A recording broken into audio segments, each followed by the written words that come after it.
Why should Albanian politicians have to gather in a foreign embassy, even the American embassy? Compromise is a dirty word in Albania, I'm discovering. It has to be a give and take process, and it means that sometimes you have to settle for good enough as opposed to, exactly perfect. The agreement coming out of June 5 meets that goal. It's not a switch. It's a spectrum. The justice reform has made just enough progress to scare those who don't want it, but not yet enough to satisfy the Albanian people. Some would prefer that justice reform go round and round in a circle. You're not giving up. I'm not giving up, yeah. Good to hear that. I don't give up easily, I will tell you that.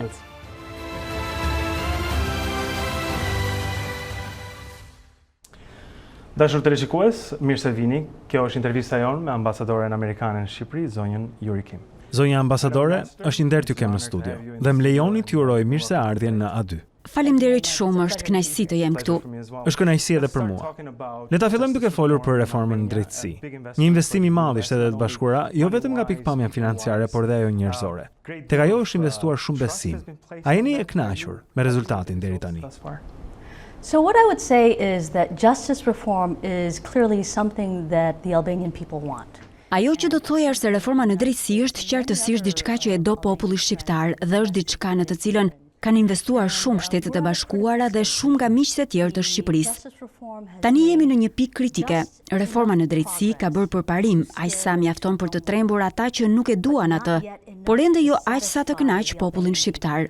Mendoj se është vërtet e rëndësishme që ne që e mbështesim reformën në drejtësi, populli shqiptar, Shtetet e Bashkuara, të mos dorëzohemi, të mos çorientohemi dhe të mos shpërqendrohemi në këtë pikë kritike. Duhet të shtyjmë përpara. We have to push ahead.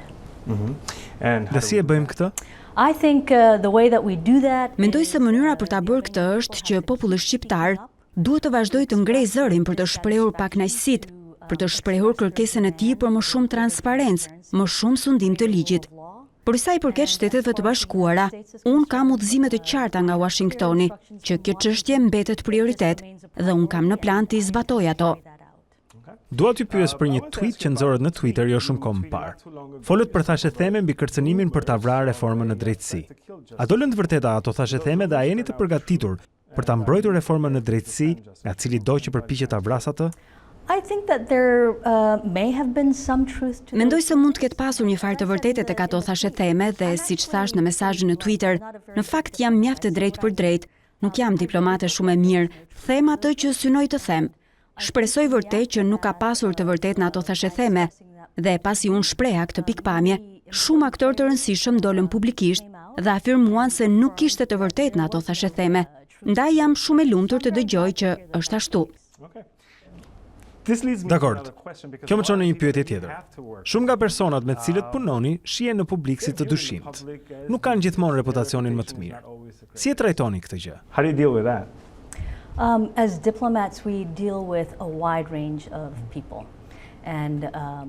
Si diplomat, ne merremi me një gamë të gjerë njerëzish dhe dua të theksoj përsëri që jam diplomate, nuk jam prift, nuk jam polic. Jam vetëm një diplomate dhe detyra ime këtu është të forcoj marrëdhënien midis popullit shqiptar dhe popullit amerikan, pavarësisht se kush është në pozita pushteti në Washington apo në Tiranë.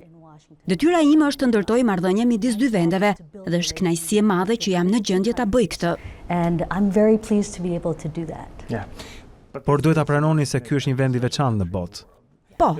Marrëdhënia, niveli i dashurisë, besimit dhe respektit si dhe pritshmëritë janë shumë të larta. A e bën kjo punën tuaj më të lehtë apo më të vështirë? I think it makes it both. That's a very good question. Mendoj të dyja, është pyetje më vend. Është më lehtë në kuptimin që pika e nisjes është shumë në avantazhin ton. Jam e nderuar të jem në Shqipëri ku njerëzit vërtet besojnë tek marrëdhënia dhe vërtet besojnë tek Shtetet e Bashkuara të Amerikës. Ndaj nuk mund të kërkoja më shumë. Por siç thoni ju, do të thotë edhe që pritshmëritë janë të larta, kështu kostoja do të ishte e madhe nëse nuk i përmbushim ato pritshmëri. Po. Talking about the electoral reform. Lidhur me reformën zgjedhore, numërova që për 2 ditë ishit në rezidencën tuaj rreth 18 orë në diskutime. To discuss this. Kishte shumë shpresë mes qytetarëve për ndryshim më të thellë, ndryshim në sistem nga reforma zgjedhore. A jeni i kënaqur ju me atë që u arrit? Are you satisfied with what was achieved? The goal for us, for the United States, in Synimi për ne, për Shtetet e Bashkuara në mbështetjen e reformës zgjedhore ishte shumë i qartë. Ka një synim imediat i cili është të mbështesim Shqipërinë të përmbush kërkesat për anëtarësim në Bashkimin Evropian. Pra një synim shumë specifik. It's a very specific goal. Technical. Teknik. It is technical, right, but it's absolutely necessary. Po është teknik, por është absolutisht i domosdoshëm dhe kishte një lloj urgjence, sepse bota në Shqipëri përpara 25 marsit është ndryshe nga bota pas 25 marsit. Tani është diçka reale, me kërkesa reale, me afate reale. And so when some of us saw that, perhaps the negotiators could use a little bit of extra support. Dhe kur disa nga ne pam që negociatorëve do t'ju hynte në punë pak mbështetje ekstra, shkuam ta ofronim atë dhe u prodhua diçka. E di nga të lexuarit në median sociale dhe nga bisedat me njerëzit që ka dëshirë për ndryshim më të madh. Dhe mendoj se kjo nuk është diçka që më takon mua ta vendos. Është diçka që i takon popullit shqiptar ta vendosë dhe i takon parlamentit. Por jeni dakord që në këtë drejtim ka nevojë për më shumë ndryshim? I don't think it's for me to say whether more change is needed. Nuk mendoj se më takon të them nëse ka nevojë apo jo për më shumë ndryshim. Detyra ime është të ndihmoj Shqipërinë të hyjë në Bashkimin Evropian dhe në këtë kuptim marrëveshja që doli më 5 qershor e përmbush atë synim, ndaj aty jam e përqendruar. Nëse ka dëshirë për më shumë, mendoj që, siç thash në mesazhin në Twitter për takimin me Rudina Hajdarin, e respektoj atë. Nuk do të thotë që jam në ball, nuk do të thotë që jam në fund fare, por do të thotë në mënyrë të mirëfillt që respektoj dëshirën e popullit shqiptar për më shumë. She was sitting in this studio when she said on Monday, on Tuesday, I'm sorry, that she... Ajo ishte në këtë studio të hënën, më falni, të martën, kur tha se nuk do ta votonte marrëveshjen nëse nuk arrijej më shumë. Nëse nuk shtoheshin të tjera gjëra, si listat e hapura, u përmend edhe modeli danez. Hapja e listave është e rëndësishme. A ju zgënjen kjo? Pretendimi pra se mund të mos e votoj? This claim that she might not vote for it. I think, Rudina and a number of people... Mendoj se Rudina dhe disa persona të tjerë kanë një detyrë shumë të vështirë. Ata që qëndruan në parlament bën gjën e duhur, siguruan që demokracia të vazhdonte të funksiononte në Shqipëri. Mendoj se është diçka e mrekullueshme që janë ambicioz për popullin shqiptar, që duan më shumë e më shumë. Në një pikë të caktuar do t'ju duhet të marrin disa vendime strategjike, lidhur me çfarë është e rëndësishme tani dhe çfarë mund të arrihet më vonë. Kaq kam për të thënë për këtë. Make some strategic decisions about what is important now and what can be achieved later. So that's all I have to say. I see. All right, and on the other hand, Mr. Rama, he... Nga ana tjetër, zoti Rama tha se do të ishte marrëveshja e fundit në një ambasadë ku ai do të ishte pjesë. Si e komentoni këtë? Would you comment on that? I know exactly what he's saying. I think... E di mirë se çfarë do të thotë. Mendoj se ka të drejtë. Pse duhet që politikanët shqiptar të mblidhen në një ambasadë të huaj, qoftë edhe ajo amerikane? Sepse janë më të besueshëm. Për ta bërë këtë, mendoj është një problem ky. I think that as a NATO ally... Mendoj që si aleat në NATO dhe si vend aspirant për në Bashkimin Evropian, udhëheqësit shqiptar duhet të mësojnë të flasin me njëri tjetrin dhe të bëjnë kompromisa apo jo. And of compromising. Right? Compromise is a dirty word in Albania, I'm discovering. Siç po zbuloj, kompromis është një fjalë pisët në Shqipëri, por në fakt është kyçe për demokracinë. Është përbërësi magjik që i duhet çdo demokracie. Nëse do 100% të asaj që do t'i dhe i mohon tjetrit çdo plus të mundshëm, atëherë nuk është demokraci, është diçka tjetër. Duhet të jetë një proces ku merr dhe jep, dhe do të thotë që ndonjëherë të duhet të kënaqesh me diçka që është mjaftueshëm e mirë dhe jo plotësisht e përsosur. You have to settle for good enough as opposed to, exactly perfect. Pra e përsosura s'ka pse të bëhet armik i diçkaje që është e mirë. Pikërisht ashtu. Po. Let's talk about crime and corruption, a big topic here. Okej. Flasim për krimin dhe korrupsionin. Një temë e madhe këtu me shpresa të mëdha në Shqipëri. Shtetet e Bashkuara kanë folur shumë haptas për këtë. investimi i madh në SPAK, në BKH dhe të gjithë institucionet e reformës në drejtësi. E megjithatë, 4 vjet pasaj, gjykatat ende nuk po japin drejtësi për zyrtarët e korruptuar. Nuk kemi parë ndonjërin të përfundojë në burg. Ç'koment keni për këtë? What would you comment on that? I would say, as I said at the beginning, that we're at a critical stage, right? Do të thoja, siç e thash në fillim, që jemi në një fazë kritike. Është bërë mjaftueshëm përparim. Institucionet janë ngritur. Thuajse të gjitha janë ngritur dhe funksionojnë, përveç Byros Kombëtare të Hetimit, ku presim për zgjedhjen e drejtorit të parë dhe sigurisht gjykata kushtetuese. These institutions have to become functional. Këto institucione duhet të bëhen funksionale dhe çështja e gjykatës kushtetuese ka ngecur për një kohë të caktuar.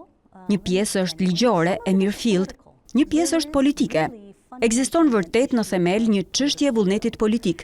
Dhe në kohën që do të transmetohet kjo intervistë, Komisioni i Venecias mund të ketë nxjerrë opinionin përfundimtar. Me aq sa jam në dieni për opinionin, ai ofron mundësinë që jo të festohet se kush fitoi e kush humbi, por të shihet si një mundësi për të ecur përpara. Who won, who lost, but to look at it as an opportunity to move forward. Because what I see right now is Sepse ajo që shoh tani është se disa do të donin që reforma në drejtësi të sillej rrotull në një rreth, si kali në lëm. Ajo që na duhet është që reforma në drejtësi të ecë përpara dhe siç e kam thënë më parë, është diçka që nuk do të jetë e përsosur menjëherë. This is something that's not going to be perfect right off the bat. It's not going to be easy. Nuk do të jetë lehtë, nuk do të jetë shpejt, por e dini çfarë? Është rëndësishme. Është rëndësishme për të ardhmen e Shqipërisë. Ndaj njerëzit duhet të mbeten vigjilent, duhet të vazhdojnë të kërkojnë ndryshim dhe shpresoj që nuk do të dorëzohen, sepse kemi bërë kaq shumë rrugë dhe do të ishte tragjike të hiqej dorë tani. Be tragic to give up at this point. Ju nuk do të hiqni dorë. Nuk do të heq dorë, patjetër. Më vjen mirë. Nuk heq dorë kollaj, mund ta them kaq. That's great, because that's what we need. Mrekulli, sepse pikërisht kjo na duhet. Po ndaloj këtu për një çast. Reforma në drejtësi supozohej ta hiqte drejtësinë nga duart e ndikimit politik. Por po shohim një betejë ku cili do përpiqet të emërojë gjyqtar. A ju shqetëson kjo Does ndopak? it concern you a little bit? Yes, it does. But, something as major as justice reform is it's not a switch. Po, e vërtet, por diçka kaq madhore si reforma në drejtësi nuk është një çelës, është një spektër. Kërkon këmbgulje dhe kërkon që në spektër të lëvizet nga një krah në tjetrin. Do të jetë një proces i gjatë, i dhimbshëm, i ngadalt, dhe kushdo që thot ndryshe, nuk ju thot të vërtetën. Long, painful, slow process. And anybody who tells you different is not telling you the truth. If the expectation is that we will go in Albania... Nëse pritshmëria është që në Shqipëri do të shkojmë nga mungesa e sundimit të ligjit në sundim të ligjit, nga mungesa e drejtësisë në drejtësi, nga e korruptuar në jo të korruptuar, kjo nuk është e mundur, do të jetë një proces. Okay. Right? It's going to be a process. Transition. Një tranzicion. Ndaj kur të shihni të bëhen gabime, nuk mendoj se është arsye për të hequr dorë. Reason to give up. When you see that there are problems with vetting. Kur shihni se ka problem me vettingun, për shembull, nuk mendoj se është arsye për të hequr dorë. Është arsye për të qenë më vigjilent. Por ajo që më shqetëson është që në vend që fokusi të jetë tek e përgjithshmja, pra që Shqipëria të çlirohet nga korrupsioni dhe të zbatohet vendosmërisht sundimi i ligjit, në fakt po shkakton shpërqendrime për shkak të problemeve të ndryshme. We are being made to get distracted by various problems, right? And you say this Dhe thuhet, ky person, ky gjyqtar nuk është i përsosur, prandaj gjithë procesi vettingut duhet Të rrëzohet. të rrezohet. and you know this Nga koha juaj në Shtetet e Bashkuara e dini shprehjen që përdorim, një skuadër pushkatimi vendosur në formë rrethi. Mendoj se ata që nuk e duan reformën në drejtësi, po përpiqen të vendosin të gjithë në një skuadër pushkatimi rrethore, në mënyrë që të qellojë njëri tjetrin, në vend që të përqendrohen tek shënjestra reale. focusing on the real target. Good. I want to talk about the citizens and society at the end. Mirë. Dua të flas pak për qytetarët dhe shoqërinë tani në fund sepse siç e përmendët janë një pjesë e pazëvendësueshme e këtij rebusi për Shqipërinë. How have you seen social Si e keni parë shoqërinë civile në Shqipëri dhe veçanërisht të rinjt? and youth especially? Yeah. I think that young people in Albania are amazing. Mendoj se të rinjt në Shqipëri janë të jashtëzakonshëm dhe çdo herë që kam mundësinë të flas me të rinjt, ndahem nga ta e frymëzuar. E dini çfarë tjetër vëre? Vëre që njerëzit në Shqipëri nuk e pranojnë se sa shumë fuqi kanë. E vërtet kjo. And, that is what it means to be in a democracy. Kjo do të thotë të jesh në një demokraci. Fuqia juaj nuk është vetëm në çastin ku shkon të votosh. Your power is your demand for transparency, your demand. Fuqia është të kërkosh transparencë, të kërkosh llogari midis votimeve. Ndaj shpresoj që shqiptarët ta pranojnë sa të fuqishëm janë dhe ta përdorin këtë për të bërë ndryshimet që do të donin. And use it to make the changes that they would like. Good. Është kënaqësi të kesh miq të mirë si ju. Ndaj zonja ambasadore, më lejoni t'ju falenderoj. Thank you. Faleminderit.